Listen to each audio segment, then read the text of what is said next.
when we have a day there that has an absence of any news drivers in the morning, that tends to be a rather lackluster, rangy type false breakout and then pull back down into the previous day's range type of day.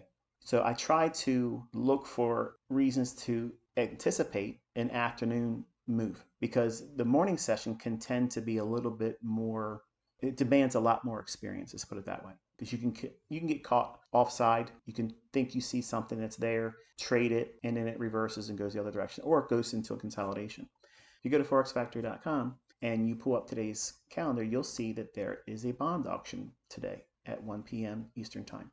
It's not a terribly volatile report. It's not something that you're going to burn the house down with, but it is absolutely something that you can trade. It does give a little bit of volatility. It does give you a little type of momentum to work with. And if you have a little bit of a narrative, and I'll talk about that in a moment, you can find some setups.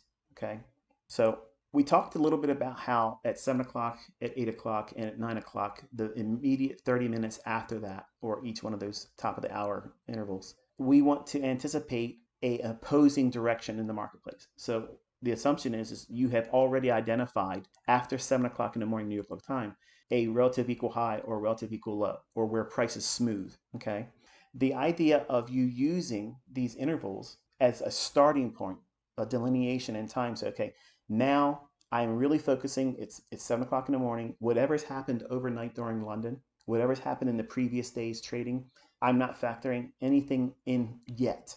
I want to see the design, the engineering of liquidity. And what does that mean? When price creates these really smooth areas of relative equal highs or relative equal lows after a session changeover, meaning at midnight New York local time, that is the beginning of true day. That's the beginning of the real true day in financial markets. So the algorithm likes to refer back to that time, and then everything since that time it'll refer to for the purposes of liquidity or inefficiencies.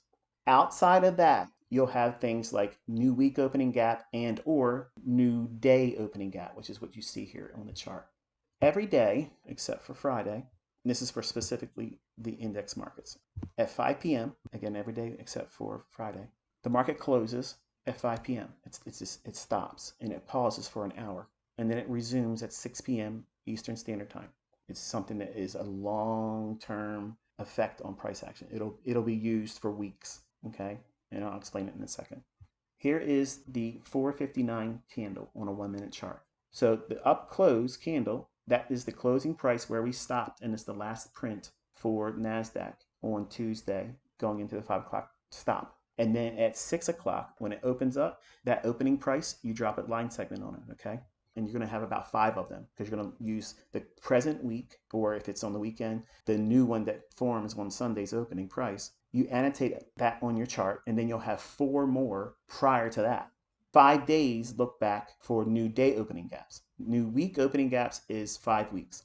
But at 7 o'clock in the morning, there's 7 a.m., and if we scrub this down here, you can see that we are way above that new day opening gap. See that? Now, when we drop down to it here, what we have done is we left this portion between this candle's low, or whatever this one is, whichever's lower, that little segment of inefficiency is still present because what is it lacking? Sell side delivery, not sell side liquidity, sell side delivery. Okay, so if you look at this candlestick here, we opened and traded up. So there's nothing passing down into that candle's low, or I'm sorry, the opening price. It's not offered yet. Okay. These gaps will be referred to for a week. Now, sometimes you'll see they actually get referred to a couple weeks later. Still, they'll be sensitive because they're real algorithmic arrays where the market will refer back to them. But for the rule-based idea trader in you, new day opening gap, this is the part where you write down your journal, folks, or your notes. New day opening gaps have a life cycle of 5 days, okay? You can use them longer if you want to. They can act like magnets where it draws price back down to them because these levels, these gaps, have real value in them. If you take a Fibonacci, let me say this part first before I get any further. Here's the closing price on the Tuesday at 5 o'clock. We opened down here, so that's a lower gap opening. The opposite would be this, where we opened above that closing price. If you have a new day opening gap, say for, I don't know, 2 months old, Okay. 2 months old, and we haven't referred back to it since the day that it formed. And then in that instance, I would find it important. I have a journal page, and I write down every single new day opening gap, high and low, and its midpoint or consequent encroachment. And I'll explain what that is in a second too. And I keep a running log of that. And as long as we're 150 handles in close proximity to any one of them, then I personally will look at them. You don't want to clutter your chart up, but I like to see them. And in my journal, it has a spiral page that it's basically a column. And I write down what that market is, and it's usually just the S&P and the NASDAQ, and sometimes the bond market.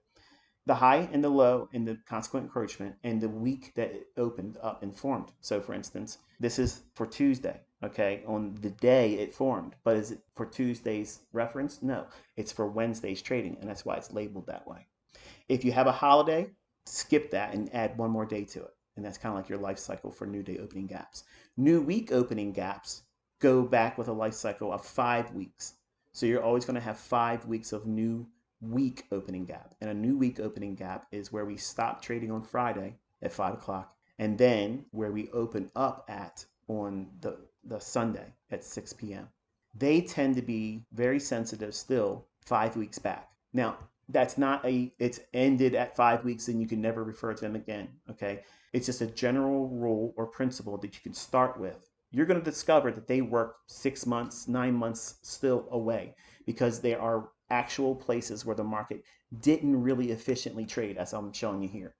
But once you have them on, this is how you get the other levels that are important to me. You use the low, drag it up to the close, which is the high or new day opening gap. And here is your consequent encroachment. If we take this level here and we add 75 and 25, look how it stops perfectly right there. Look how price gravitates around the upper quadrant. See that? See how it's gravitating around that? And it expands just a little bit. Let me take this off, because you're probably thinking this has something to do with it doesn't have anything to do with this. The best shorts will form at the lower half of that, because you want to see the upper half left open. A midpoint of a BISI, which is an up close fair value gap, the best fills for going long are going to form in the upper half of that. You want to leave the lower half open. Why? Because you want to see it create a breakaway gap. That inability to fill in that area down there, and if it rallies, that indicates to you that the algorithm is really going to start spooling quickly, and you anticipate large range expansions. Holy shit, I'm dropping some diamonds today, aren't I? Yes, I am. So this lower quadrant, beautiful, consolidating. It trades just outside of the new day opening gap, and the market trades down. Look at the sensitivity on the upper quadrant. You see that? It's staying very, very close to the upper quadrant. And then boom, we trade down to consequent encroachment. And then one more time, look where it trades, that lower quadrant. Does it one more time just to take the low out, but does it come down and touch the very, very low of the new day opening gap? No. So what's it doing now? It starts to rally higher. We have this little segment of price action here that is inefficient.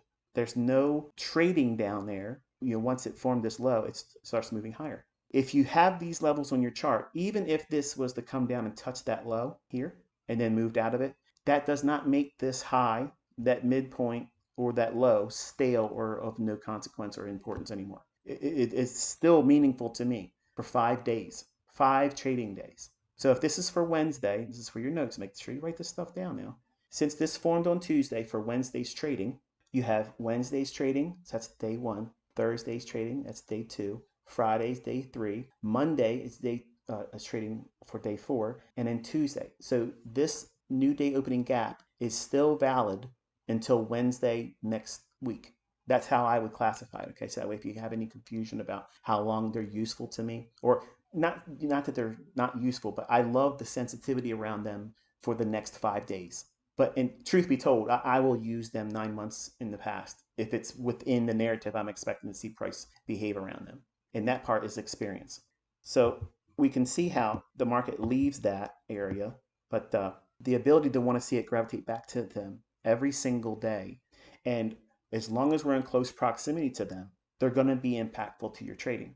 And if you're bullish, if there's one above you, but there's several of them below you, now this right here, folks, this is gold dust. Okay, if you have a clustering of new day opening gaps, predominantly above where the market's trading at, and maybe there's one, where you're trading at now around the market, or maybe it's below you, where do you think the market's more likely to go? Oh my goodness. Oh my goodness, I'm getting moist. It's going to gravitate where the multitude of inefficiencies existed, because it's going to give the market an opportunity to go back there again. Why? Because there are people in this industry that trade with this information that you're not supposed to have. This logic is very specific. Just look at the last five. And if there is a clustering, if there's like out of the last five, say there's three of them that are above price at the market price right now. When you are looking at 7 o'clock and 8 o'clock and 9 o'clock, anticipating that engineering of liquidity. But if you know that you have a series of new day opening gaps above, chances are they're going to want to gravitate to that. So what would that do for you as a trader? If you're anticipating a short, give it a chance in that first 30 minutes to try to reach in that direction, because they might spike it up there in a really thin price run to get up into those old new day opening gaps. Then wait for it to break down and show a market structure or a breaker, okay, and or look for an inversion fair value gap, like I tell you in the part 2 of this mentorship, how to see them. Those are so powerful. They are so powerful. That is one of the bangers as a PD array. If you can sit patiently, I say this about all my PD arrays in case you don't know that, but if you could sit patiently and wait for them to form, they will give you runners that just are so good. So now, what's the difference between a new week opening gap and a new day opening gap? Well, there's 5 new day opening gaps in the course of a week.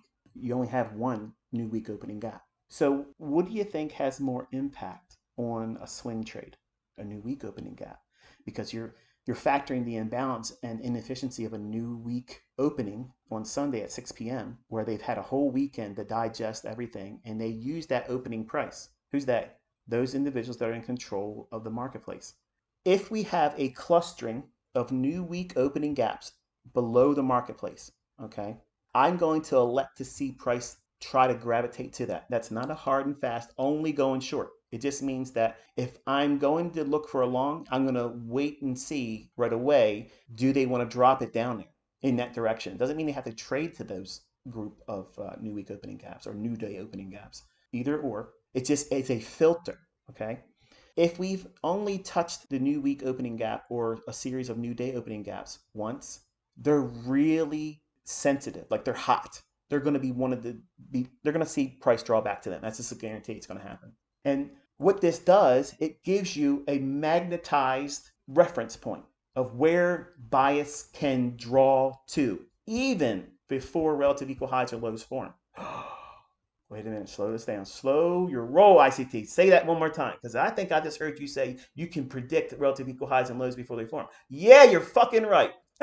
Yep, that's exactly what engineering liquidity is. Okay, so if you have a predisposed likelihood, if it's likely that we're going to draw down to a new day opening gap, or we're going to draw down to a cluster of new day opening gaps that haven't been traded to or used much, or a new week opening gaps that are clustering below market price. At what time? At what time, ICT? At 7, 8, or 9. You're referencing. You're trying to get a feel for what is it likely to do. Well, it's got relative equal highs, but it's also got relative equal lows from 7 o'clock and 8 o'clock. Okay, so if we know the new day opening gap is down here south of all that, down here, we know that it's probably going to run these highs. So you as a trader, you're going to be thinking, all right, I know that this is a gravitational pull on price. The algorithm is going to want to revisit this, okay? If I notice that there's relative equal highs after 7 o'clock, that was the rules I gave you, these highs here, that would be an ideal scenario to run those highs out. That would be a fake move, so that would be a Judas swing, okay, as we referred to before. If we have a predisposed direction in mind where we want to trade, where there's a larger draw or gravitational pull on price that's outside the parameters of just relative equal highs or relative equal lows, because that's just one piece of it. So you want to have a tool that will help you understand with more probability, more odds in your favor, that the market's going to gravitate to a very specific range in price action, okay? So this is engineering liquidity. As the market drops down, we would never go short right away after seeing new start of a new AM session at 7 o'clock and they have relative equal highs, especially if we're thinking a new day opening gap is a draw. So what we would rather do is we would rather see it trade up and cancel out this liquidity. So as it's dropping, traders are going to chase that. Above this high is buy side. The market rallies after 9 o'clock. We get this little squiggly line here, and then it runs, pumps up above it. 1, 2, 3, relative equal high, then breaks down, and then creates another relative equal high. Are we more likely to clear these highs here if we have what I've been teaching you here? The larger draw, the more influential draw on liquidity are new day opening gaps and new week opening gaps. That's the magnet on price, okay? The liquidity above these highs, it's traded to here, and then it runs a little bit higher and a little bit higher, and it creates a relative equal high here. And this is designed in engineering liquidity. And this is the part where if you're anticipating a breakout move, you don't get filled. But if you're short, you're getting punished all day long because they don't want you a part of the move. You have to wait.